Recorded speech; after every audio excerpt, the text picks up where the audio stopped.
Blood has a particular smell in winter. It's sharper, metallic, like licking a frozen pole. Standing in that cramped Bronx apartment, the scent hit me like a sledgehammer.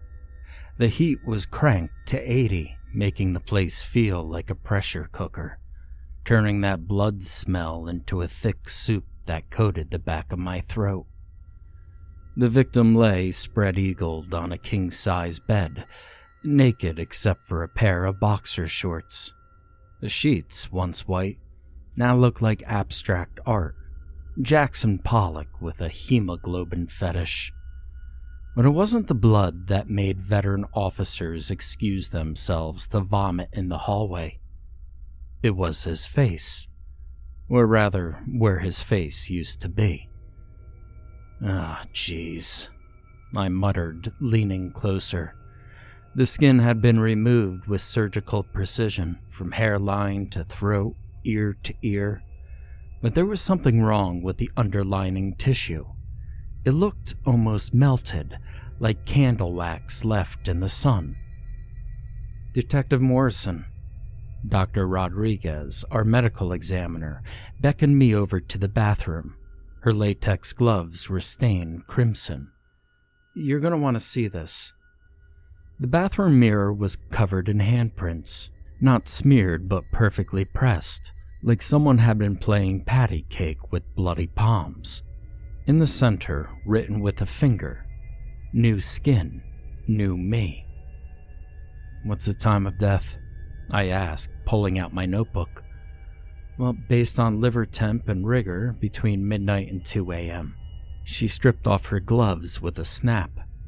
The victim's name is Michael Chen, 34, investment banker. His girlfriend found him when she came over for breakfast. I glanced back at the bedroom where crime scene techs were photographing every angle. The girlfriend? Sedated. Officers took her statement before the paramedics gave her something to calm down. She's at Bellevue. I nodded, jotting notes. The, face removal? Post or ante-mortem? Rodriguez's expression tightened. Well, that's the thing, Jim. Based on blood patterns and tissue reaction, he was alive when it happened. There's no signs of restraints, there's no defensive wounds. It's just like he laid there and let someone peel his face off. The image made my stomach roll. 23 years on the force, the last 12 in homicide, and this was a new one. Oh, and there's something else. Rodriguez led me back to the body. Look at his hands. I looked. The victim's fingers were bloody, but not from fighting back. The tips were worn down to the muscle, nails completely gone. He did this to himself? Well, the post-mortem tissue damage suggests he spent his last minutes clawing at his own face, not trying to stop the killer, trying to do their job for them. Outside, the November wind howled between buildings, rattling the windows. Somewhere in the distance, sirens wailed. Get me everything you can from the autopsy, I said. I want to know what could make someone help their murderer flay them alive. The second victim turned up 3 days later in Red Hook, Brooklyn. Female, mid-20s, same MO. Face removed with surgical precision. Self-inflicted damage to the fingertips. This time, the blood-written message read, "Becoming better." Sarah Martinez, 26, kindergarten teacher. Found her in the bathroom by her roommate. The water was still running when they found her, pink-tinged liquid overflowing onto Italian tiles her teacher's salary couldn't possibly have afforded. She'd just gotten engaged, her roommate told me, mascara running down her cheeks. She was so happy. This doesn't make any sense. But nothing about this case made sense. The toxicology reports from the first victim showed no signs of drugs or poison, no signs of struggle, no DNA evidence except for the victim's own, just people suddenly deciding to claw their faces off. But the third victim broke the pattern. James Foster, 45, found in his corner office at a law firm near Wall Street. His face was intact, but it wasn't his face. What do you mean it wasn't his face? My partner, Detective Jake, asked as we rode the elevator up to One World Trade. Jake was built like a retired linebacker, 6'3" of solid muscle wrapped in a cheap suit that had seen better days. His close-cropped black hair was starting to gray at the temples, and a scar from an old knife fight traced a white line from his left ear to his jaw. Most cops his size relied on intimidation, but Jake had a way of making witnesses feel at ease. Maybe it was those kind eyes that seemed to catch everything, or maybe it was just that hint of a Carolina accent he never quite lost. That and his endless supply of terrible jokes that somehow made even grieving widows crack a smile. I handed him the crime scene photos. Look at his driver's license photo, then look at his corpse. I handed him the crime scene photos. Look at his driver's license photo, then look at the corpse. He studied them, then looked again. Now these are different people. Same height, same build, same clothes, but the face is wrong. And here's the kicker, Jake. The new face, it's attached. It's grafted on somehow. The me says it's like a perfect transplant, but done in the 6 hours between when the cleaning crew saw him alive and when his secretary found him dead. Back at the precinct, Jake was going through the victim's social media accounts, feet propped up on his desk despite Garcia's constant warnings about maintaining professional decorum. "You know what this case needs?" he said, tossing a wadded up paper into a trash can across the room. "A theme song." I looked up from my reports. "A what?" "You know, every good horror movie has a theme song, like Jaws." He started humming the famous 2 notes, then switched to humming Face Off by Nicolas Cage. "This isn't a movie, Jake." "Could have fooled me." He spun his chair to face me. "We got face stealing, we have mysterious messages and blood, and you haven't slept in what, 3 days?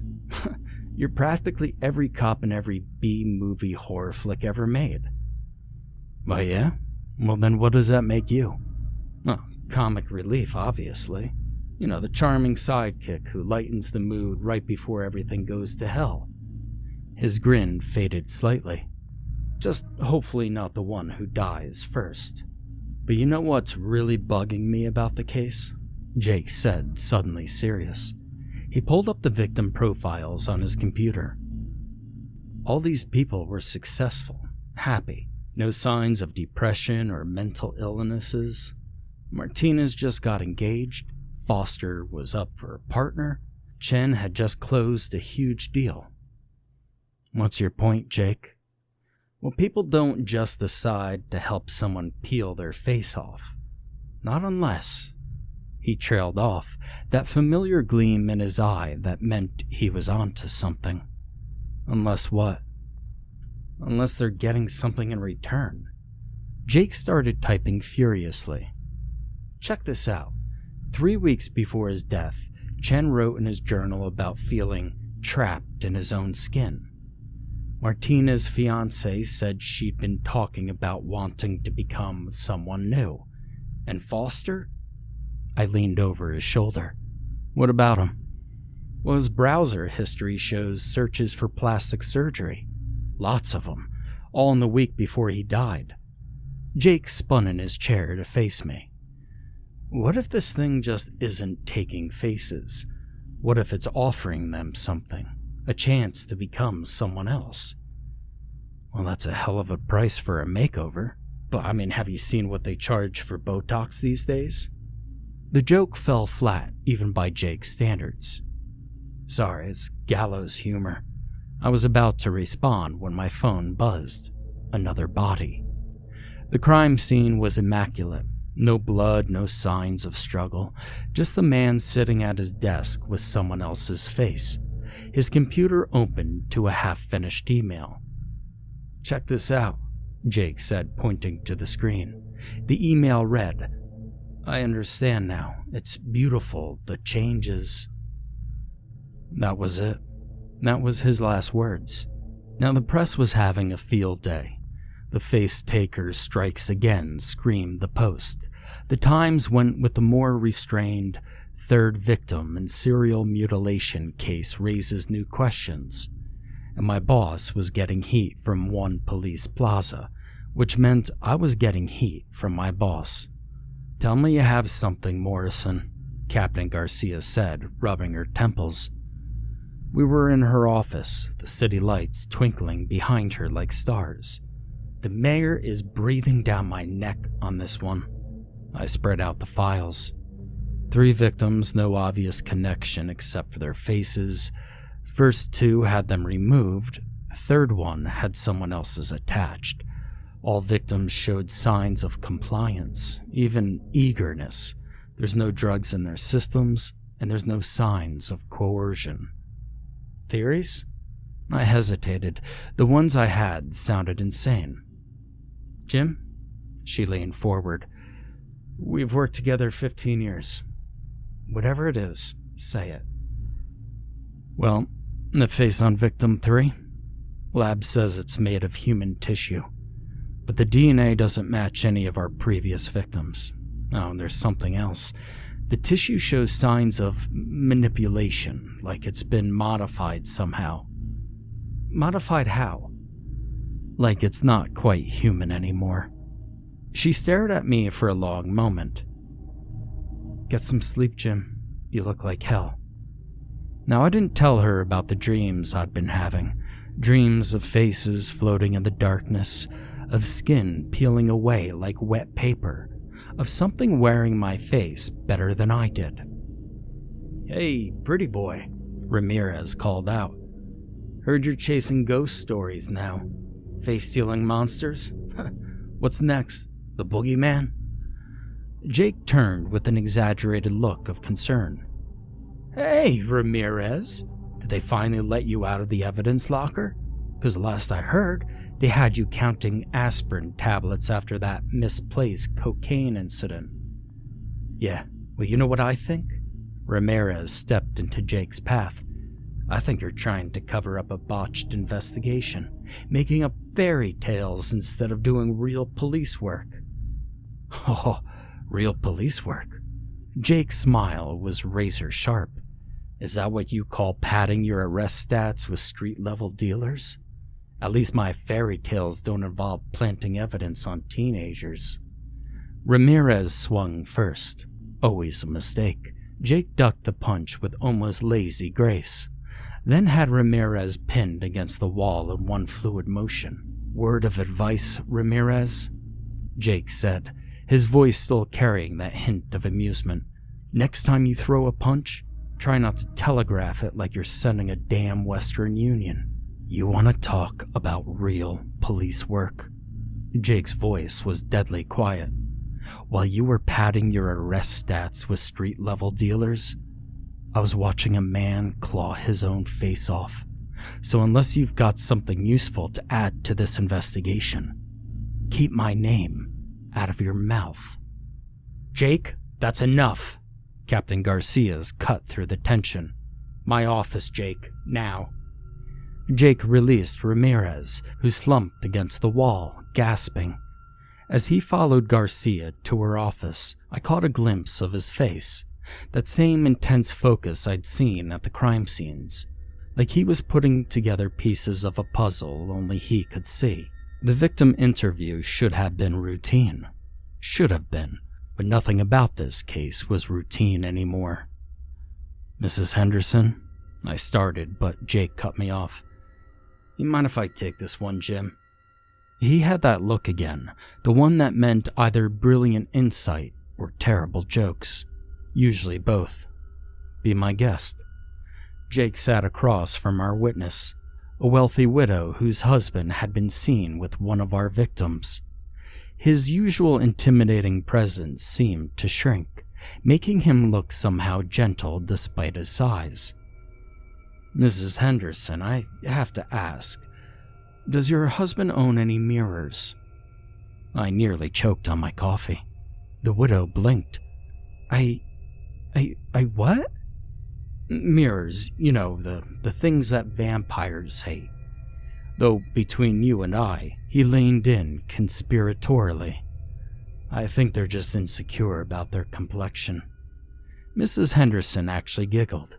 Somehow Jake had broken the tension. "Oh, my Harold was always fussing with mirrors," she said, warming to the conversation. "Had one in every room. Even installed those special UV lights to prevent mold on the bathroom mirrors." Jake's eyes met mine. UV lights, another connection. "That's fascinating," Jake said, still playing the charming fool. "And did Harold ever mention feeling, dissatisfied with his appearance?" By the end of the interview, we had more information than a straight interrogation would have gotten us. Jake's act had worked again. UV lights in every bathroom with a mirror, Jake mused as we left. "Just like Foster's office." "You think there's a connection?" "Well, everything's connected, Jim. We just haven't found all the strings yet." Maybe he was right about those ghost stories. Maybe we were all going a little crazy on this case.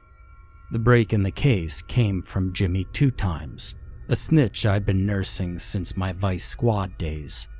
He worked maintenance in the subway system, knew every forgotten tunnel and abandoned platform under Manhattan.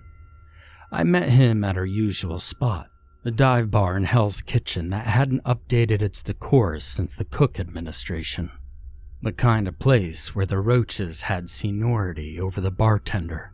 "Now listen, you ain't gonna believe this, detective," Jimmy said, his hand shaking as he lit his 3rd cigarette. "Down in the old Worth Street station, you know, the one they closed in '62? People going in. Strange people. They don't come out either." "Strange? How strange?" "Like wrong. Like their skin don't fit right." He leaned closer, whiskey breath making my eyes water. "And the sounds, man. Damn. The screams." I slipped him 100. "Anyone else know about this?" "Well, I tried telling the transit cops. They laughed it off, but I'd seen things, detective. Things ain't natural down there." After Jimmy left, I sat there nursing my bourbon, watching the ice melt. The bar's ancient TV was playing news footage of the latest victim. Channel 4 was calling our killer the Face Taker. Real original. I showed the text to Jake when he arrived. He'd insisted on being my partner for this one despite my reputation for getting partners killed or transferred. My last one had eaten his gun after the Alphabet City child murders. I didn't want that kind of weight on my conscience again. "Could be a hoax," he said, but he didn't sound convinced. "Could be." I crushed out my cigarette. "Or it could be our killers getting cocky. You up for some urban spelunking?" The Worth Street station had been sealed off decades ago when they rebuilt the lines, but the city never really dies. It just grows over its old bones. Jimmy had given us directions to an emergency exit that still worked, if you knew which palms to grease. The maintenance tunnels were worse than I'd imagined, though. There were narrow concrete corridors that seemed to breathe in the beam of our flashlights. Water dripped somewhere, the sound echoing until it came from everywhere at once. "Hey, Jim." Jake's voice was tight. "Look." Our lights illuminated a door, rust-streaked but recently used.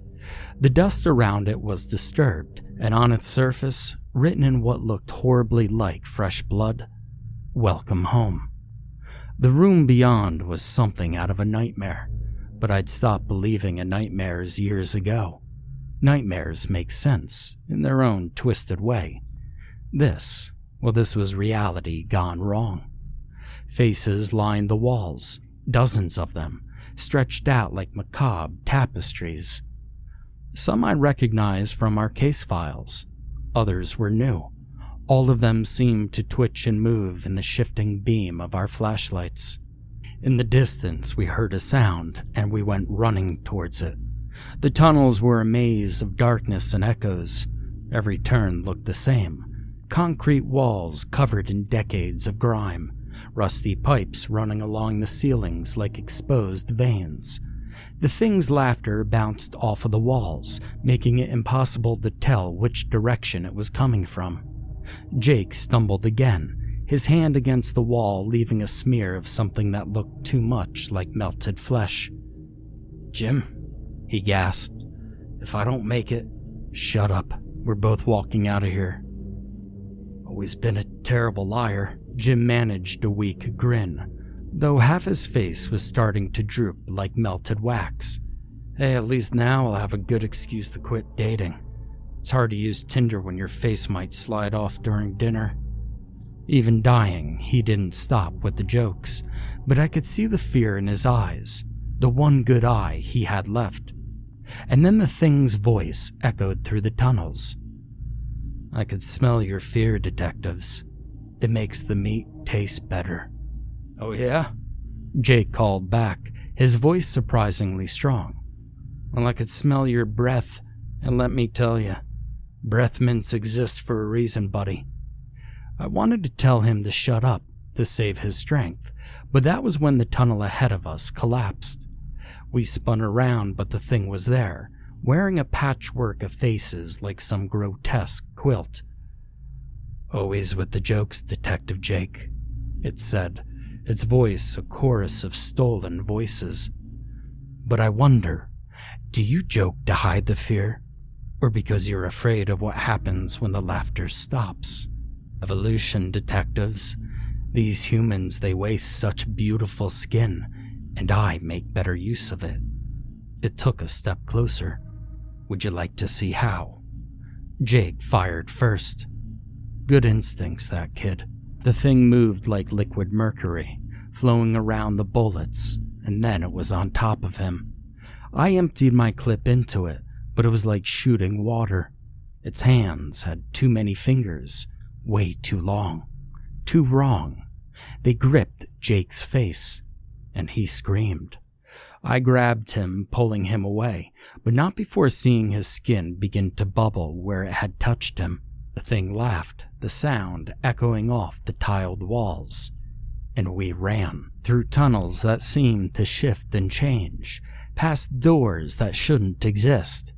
The thing's laughter following us like a physical presence. Jake stumbled, his face starting to blister and melt. "Leave me," he gasped. "That's not happening, rookie. I lost too many partners to lose another one to this freak show."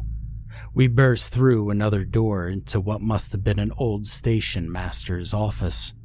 The walls were covered in mirrors, dozens of them, reflecting our flashlight beams in a dizzying array. The thing followed us in, form rippling between faces faster now, like a twisted slideshow. "Your partner is already changing," it said in a voice made of screams. "Would you like to watch? It's beautiful, really. The moment they understand what they're becoming." Jake's face was transforming, his features beginning to flow like candle wax. But his eyes, well, his eyes were still his own, and in them I saw terror and determination. "The UV lights," he gasped, "in my pack." Of course. The flesh suit we'd found in the river had reacted to ultraviolet light. Even dying, he was a better detective than me. I grabbed the tactical UV lamp from his pack as the thing lunged for me. The full beam caught it in its ever-changing face. It screamed, a sound that would make a banshee cover its ears. Its flesh began to bubble and dissolve, faces melting away like ice in summer. It tried to flow away from the light, but I followed it, holding the beam steady. "The mirror," Jake croaked. "Reflections." I understood. I swung the UV lamp around, letting its light bounce off every reflective surface in the room. The creature was caught in a web of ultraviolet radiation, its stolen flesh sloughing off into sheets. What was left, well, I'll never forget what was left. Something that had never been human, never even been solid. A thing of meat and hunger that dissolves into a puddle of iridescent slime. Now, the next few weeks were a blur of hospital rooms and bureaucratic nightmares. The doctors couldn't explain what had happened to Jake's face. Their best guess was some kind of chemical burn combined with tissue degradation. They wanted to write papers about it, and Jake told them to write comedy instead. "Hey, Morrison," he called out when I visited him in the hospital. Half his face was covered in bandages, but the other half managed a crooked smile.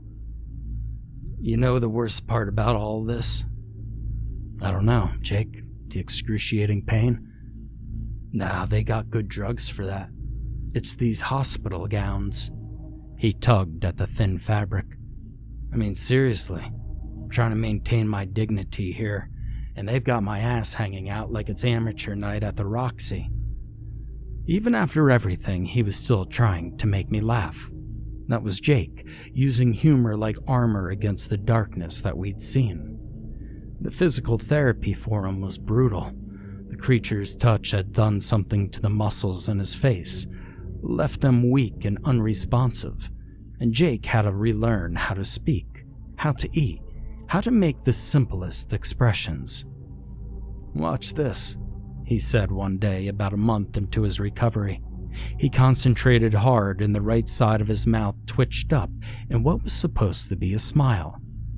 "Ladies won't be able to resist this new mysterious brooding look. It's very Batman." But I caught him one night when he thought he was alone in his hospital room. He was staring at his reflection in the window, tracing the scars with his fingers. And there was nothing funny about the look in his eyes. Now, the brass wanted to sweep the whole thing under the rug. Can't have the public knowing there are face-stealing monsters living in abandoned subway tunnels. It's bad for tourism. They offered Jake a full pension, disability, the works. All he had to do was keep quiet, go away. "Tell him to shove it," he said when I brought him the papers. "I'm not done being a cop just because some cut-rate Hannibal Lecter gave me a makeover." But we knew he'd never work active cases again, not with a face that made witnesses do double takes. A face that seemed to shift and change in certain lights. Not with the nightmares that woke him up screaming, clawing at his own skin. 3 months after the incident, Jake was back at his desk. The bullpen had changed. Newer detectives who didn't know him from before, who whispered behind his back about what had really happened in those tunnels. Ramirez tried to start trouble again, made some crack about Jake's scars, and before I could intervene, Jake just laughed it off. "Hey, Ramirez," he called out loud enough for everybody to hear him. "At least my face has an excuse for looking this bad. What's yours?" His laughter that rippled through the squad room seemed to break something loose, and after that, things got a little easier. Not normal. Nothing would ever be normal again, but easier. And Jake threw himself into cold cases, particularly ones involving the subway system. He had a theory that our creature wasn't the first of its kind, that there might be others hibernating in the forgotten spaces beneath the city. "Look at this," he said one day, spreading old case files across my desk. 1962, 3 victims found without faces in the Lower East Side. 1989, a maintenance worker reported seeing something wearing human skin like a suit in an abandoned station. 1995, 2 teenagers disappeared near Worth Street, only to show up a week later with no memory and slightly different faces. Jake. Nah, I know. Hey, let it go, right, Jim?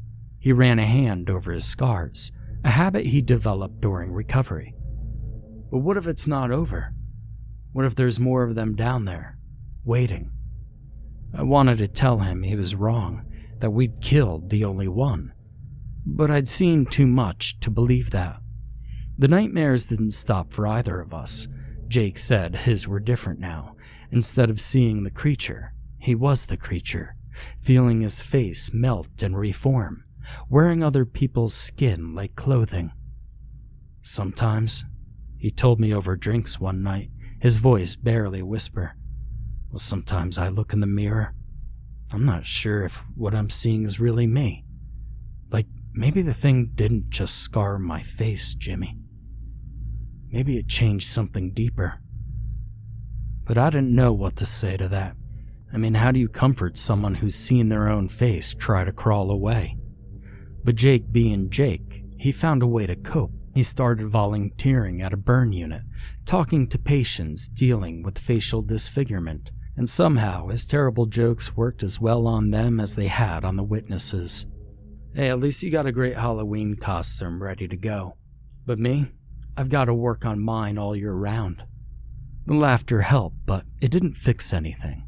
Nothing could fix what we'd seen, what we knew was out there. But it helped. Now, 1 year after the incident, Jake finally agreed to talk to the department's psychiatrist. Not about everything. We both knew better than to tell the whole truth, but enough to start processing what had happened. Doc says I use humor as a defense mechanism, he told me afterward, rolling his eyes. Can you believe that? Me? A defense mechanism? I mean, what's next? Is she gonna tell me water's wet? There was something different about him after that. The jokes didn't stop, but they were covering up as much pain. He'd found a way to live with what happened, scars and all. They found more workshops and other abandoned stations, more faces, more equipment, but no more creatures. Jake survived, but his face will never be the same, and the doctors can't explain the scars. The official report calls it a case of mass hysteria combined with a serial killer using advanced biological weapons. The bodies and faces were cremated before anyone could look too closely, and some of the tunnels were sealed with concrete. I still work homicide, but I've requested a transfer to Brooklyn. The bottle in my desk drawer is empty now, and I'm not planning to refill it. Some cases you need to stay sharp to remember. Some cases you need to remember to stay sharp. But sometimes, late at night, I think I see those faces in the darkness. Faces that shouldn't exist, wearing expressions that no human could make. Sometimes when I look in the mirror, catch my reflection changing, just for a moment, into something else. Something wearing my face better than I do. I've also started to avoid mirrors. Started avoiding a lot of things, actually. But you would too, if you know what I know. That somewhere in the darkness beneath the city, in the forgotten places where the trains don't run anymore, something is waiting. And maybe, just maybe, it's wearing the face of someone that you love.